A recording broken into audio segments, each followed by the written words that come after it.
Story. Welcome to Afro Tales by Debbie, where story comes alive and wisdom never fails. Let's begin today's tale. The sun rose slowly over Umoji village, bathing the thatched huts in a warm golden glow. The storm from the previous night had passed, leaving the ground damp and glistening. Villagers emerged cautiously, whispering about the destruction, the flattened crops, the overturned huts, and the terrifying flood from the sacred river. Elder Nnamdi stood in the village square, gripping his tall coral-beaded staff, his stern eyes scanning the crowd.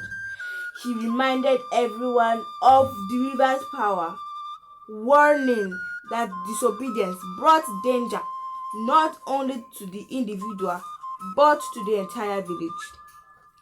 Adanna walked near her small hut, her body still weak from her encounter with the river. Her red wrapper was tied neatly at her waist, her long braids framing her delicate face.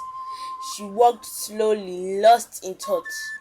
The memory of the giant hand that had dragged her beneath the water, haunting her.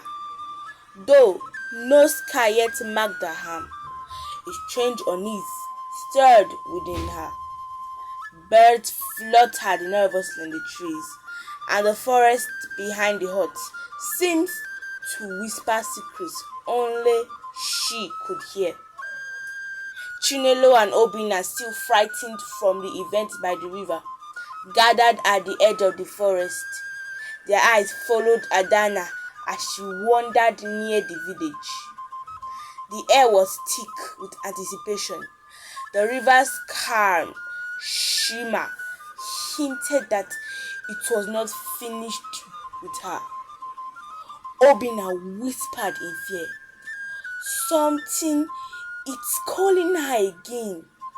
And both friends shivered as a faint ripple appeared in the distance, as if the river knew they were watching. That night, Adanna dreamed vividly of the sacred river.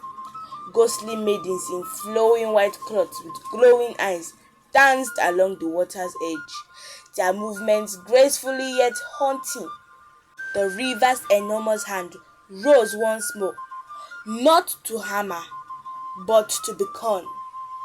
Its gesture was gentle, almost testing her courage. She awoke in a cold sweat, heart pounding, realizing she was connected to the river in a way she could not yet comprehend. The next morning, Adanna sought out Mama Ifeoma, the wise woman of the forest. Mama Ifeoma, draped in earthy-toned robes, leaning on a carved staff, explained the river's ancient secret. The river chose children with strong spirits, destined to become guardians of its magic. Disobedience brought calamity, but obedience could grant the strength to protect the village. Adanna's heart raced as she listened, torn between fear and fascination. Mama Ifeoma led Adanna back to the sacred river. The water shimmered as always, glowing faintly under the morning sun. Chinelo and Obinna lingered behind the trees, too afraid to approach. Adanna stretched her hand into the water. The ripple formed a hand-like shape, brushing her fingers gently.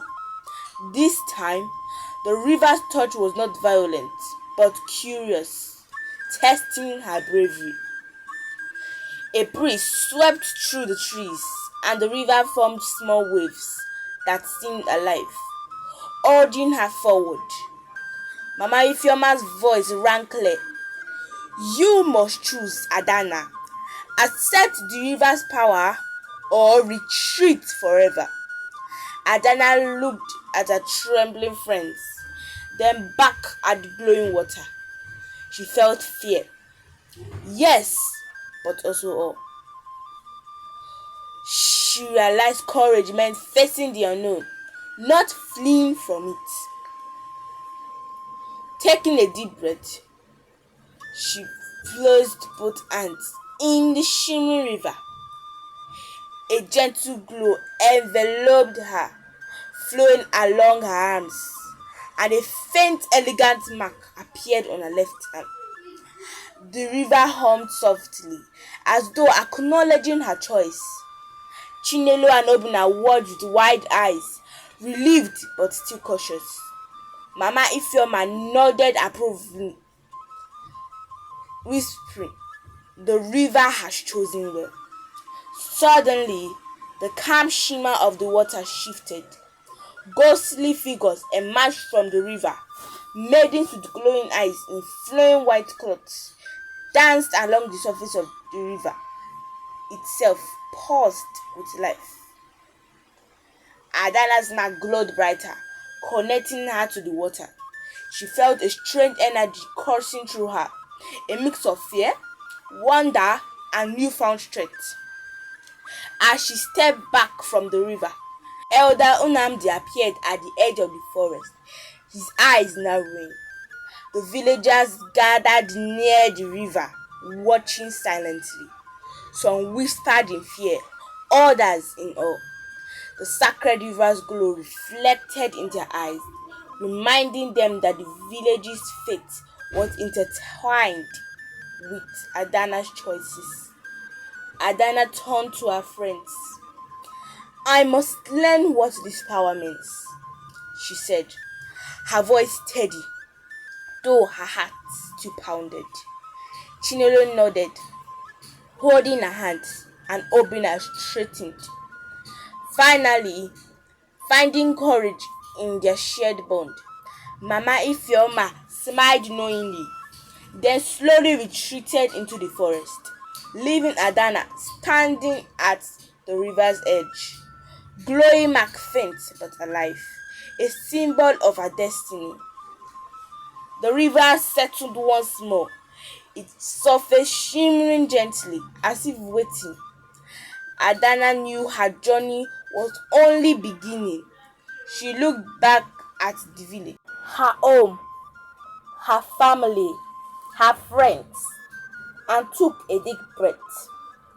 Whatever lay ahead, she would face it with courage. And so, the sacred river whispered its secrets to the wind, promising that one day Adanna's bravery would be tested again, but this time she would be ready.